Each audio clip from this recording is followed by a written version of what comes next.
Nabi jadi nabi sama Khadijah itu tahu dulu Khadijah. Nabi nggak tahu kalau mau jadi nabi, tapi Khadijah tahu. Sehingga ketika umur 25 tahun Nabi sebagai pedagang, Khadijah tuh ngirim mata-mata namanya Maisarah. Maisarah itu nama lelaki. Saya tambahin lagi Maisarah nama lelaki. Nanti kalau kamu artikan nama perempuan, oh berarti Nabi kemana-mana punya perempuan. Enggak, Maisarah itu nama lelaki. Maisarah dikirim Khadijah. Terus gimana Muhammad di perjalanan? Tudhilluhul ghamamah tuti'uhus sahaib. Kemana-mana dipayungi oleh mega, oleh awan. Sekian informasi ke Rasul ke Khadijah itu dimasukkan semua ke Khadijah. Tapi betapa kecewanya Khadijah ketika Nabi nikah umur 25 tahun, Khadijah umur 40 tahun. Itu kok gak jadi nabi.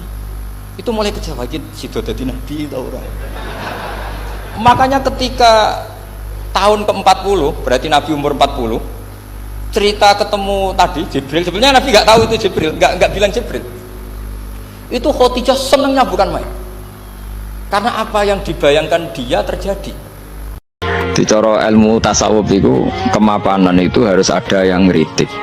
Tapi orang niat gedeng, tapi ben urip gak nyaman mbek makhluk, ngono nek nyaman mbek makhluk balik ning Allah Subhanahu wa taala. Makanya kalau ning hikam apa patah, kamu akan sakit karena gesekan sosial. Kenapa kamu dibikin sakit? Supaya tidak nyaman dengan makhluk, kemudian balik ning Allah Subhanahu wa ta'ala. Setelah balik itu terus kita hanya nyari ridhanya Allah ta'ala. Mergo ridhon nas khoyatun natudrok. Kepengen disenengi angger wong itu satu cita-cita yang nggak akan sampai. Kalau ada orang cerita tentang aib kamu, bahwa kamu itu tukang drengki, tukang hasut, provokator, kamu tersinggung nggak? Ada orang menyebutkan aib pada diri kamu. Normalnya orang kan tersinggung.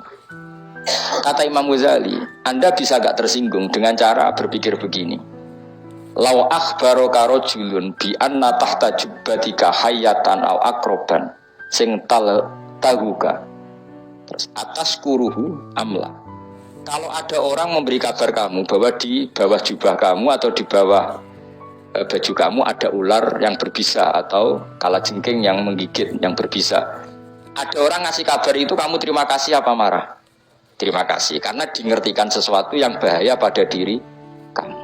Nah harusnya ketika ada orang cerita bahwa kamu itu tukang hasut, tukang mengkafirkan orang, tukang provokator, itu kan penyakit yang membahayakan kamu di akhirat. Harusnya dikasih tahu itu senang.